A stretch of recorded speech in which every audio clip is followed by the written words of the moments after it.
Hey, what's up, guys? It's J-Shop and King Pup here again, and we got another commentary, 2v2, this time on Narrows. So what we like to do on Narrows is I'll pretty much rush straight for bubble, and Danny will go down low and grab the sniper, and that way help me secure rockets. Now, unfortunately, you can see I put the bubble in a pretty weird spot, and that's because the guy makes me one-shot, so I'm going to have to just go for the trade and pretty much waste it. But now what Danny's going to have to do is stay alive and make sure that he can use a sniper to deny the other guy from getting rockets, which he does with a pretty sick snipe. So now we should have gotten rockets, but unfortunately the guy gets a pretty good spawn, so we're going to have to back up. But yeah, I just want to explain the whole thing of me going straight for bubble, because it's a pretty weird thing going for equipment, but basically, because rockets are in such a weird place, you know, they're bottom mid, they're in the open, you know, it's pretty hard to get them. Going straight for bubble allows you to pretty much just get right there, deploy the bubble, and secure yourself rockets, you know, which is super important, so that's pretty much the whole strat. Yeah, and right now, since I have the sniper, the best thing to do is to just get into one of the bases and just keep a distance from the enemies, which will allow you to pick them off with the sniper. Another thing that's a big advantage of going into the base is because there's a split spawn on narrows, which most people don't actually, I mean, they could know about it, but they don't actually take it into consideration when they're trying to control the map, is if you're in one base, that means that you're actually blocking one of the spawns, so that means that they can pretty much only spawn in the other base. So that's why we just control one base, allow them to spawn in the other base, make them push us while we have the lead, and that pretty much just puts my sniper to like more of an advantage. Yeah, and again, I just want to say more about the whole split spawn thing. Basically, it becomes pretty difficult to just control top mid, because, you know, if they can spawn at either left or right, or in blue or red side, regardless of what color they are, it becomes hard to just concentrate fire and use teamwork. You know, it promotes a lot of like one-on-one battles, and when you're playing off host like we are, that becomes quite difficult. So what we like to try to do is just try to control one base, make sure that the spawns are, you know, like on par, and in that way keep the teamwork up. So you'll see right here, I got a split spawn and Danny's on his own. He makes a clutch play, getting a kill on that guy while I put shots on the guy top mid, which will allow us to, once we regroup, basically get both kills and secure top mid. So now what we're going to try to do for pretty much the rest of the game is watch for the spawners and then try group and make sure that we don't get split spawned, and make sure that we're always together so we can always deal with, you know, them wherever they spawn. So you'll see right now I die, so now King Pup's going to have to back up here, just try to stay alive, let me spawn on him. I do, but unfortunately make a bad push and I die again. But he's doing the right thing here. He's pushing back to the base, letting the spawns kind of sort themselves out, and once we're together we can make some kind of push together.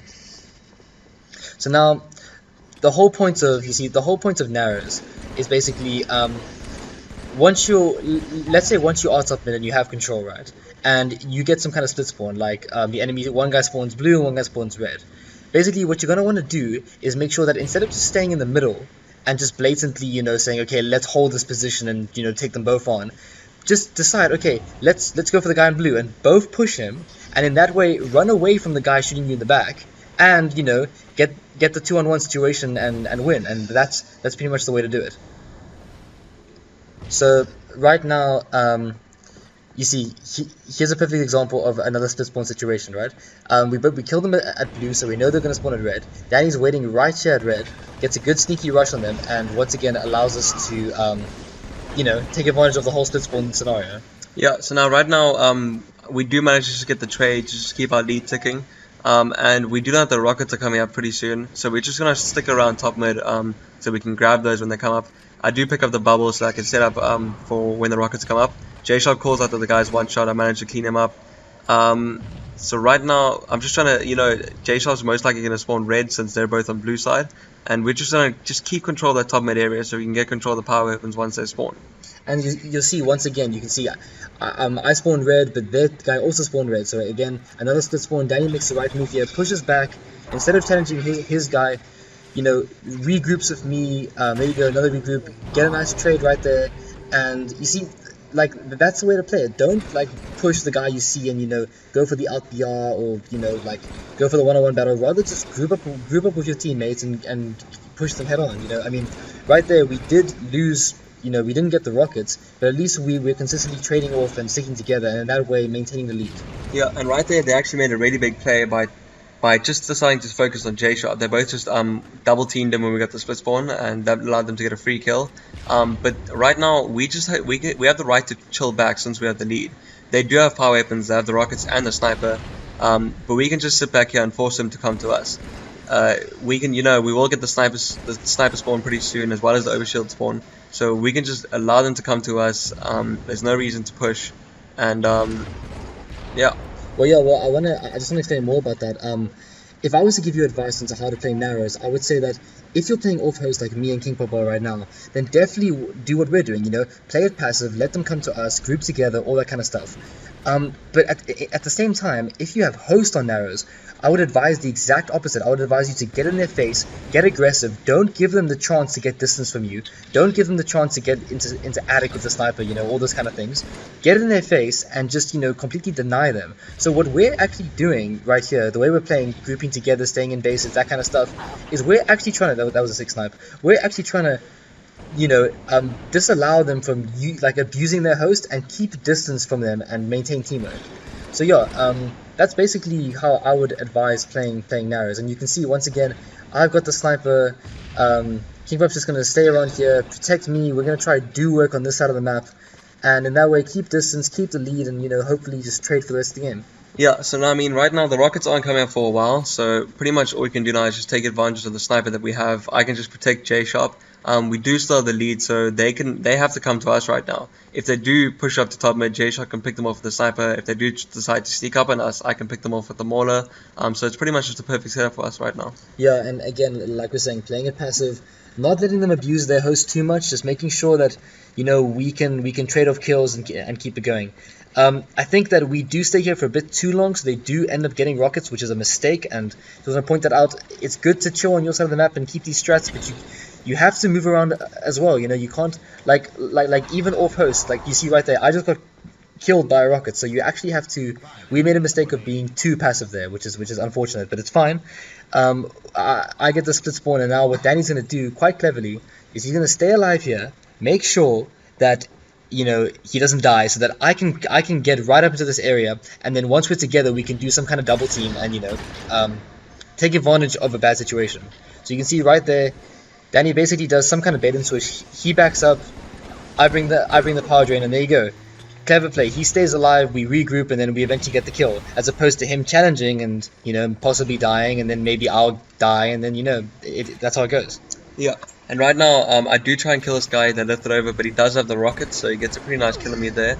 Unfortunate that I couldn't put that full sniper to use, but it's all good. I do spawn by overshield now, and right now we're just trying to stick together and pretty much just trade off kills and just keep our lead. If you don't have any power weapons, this applies pretty much mainly to Narrows, but to most maps, you just want to stick together and team BR them, since you don't have any power weapons.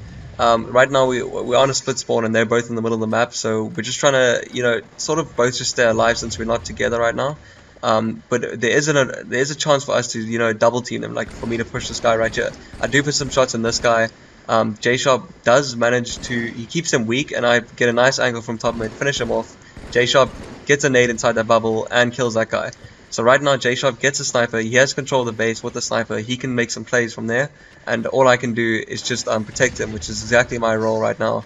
The time is ticking, and it's time for them to make a push and try get the lead, and that's going to work in our favor perfectly. J-Sharp gets the 1 kill, the other guy gets impatient, tries to push, I kill him right there. Perfect teamwork. So you can see that that's exactly the way to do it. When there's no weapons, you just make sure that you can get angles on the guy, team BR, and then once you do have weapons, make sure, put them in a situation where you have a good position, they're running low on time, they push you, we get a snipe, and then the other guy's on his own, That's the way you want to play it. And right now, that pretty much secured us rockets, and basically we need one more kill, and it's, we have a good chance of winning this. So you'll see now, what I've been telling you guys this whole time is that, you want to play passive, and, if you're off host, by the way, you want to play passive and make sure that, things don't get a bit too hectic, and you don't give them a chance to use their host. And you'll see here that, because we're just 1 kill away, we get a bit cocky and, let them push us too much, and by doing that, they actually get about 4 kills in 30 seconds, so it just shows that you really do want to actually play it passive. You'll see that when we do finally get our last kill here, it's actually because King Pup decides, okay, let me just take this slow, wait until I get like the right position, and then finally get the kill. So what he does here, which is quite clever, we know the Wonga's going to be between well, you know, himself and me. So what we do, put some shots on him to make sure that he can't push, right? So now he's gonna back up, and now Danny knows that he can get into a good one-on-one fight with the other guy because his teammate is weak. So there he goes, one-on-one fight, gets the kill, and that's GG. So yeah, guys, if you like the commentary, please subscribe, and we'll see you guys later. Cheers.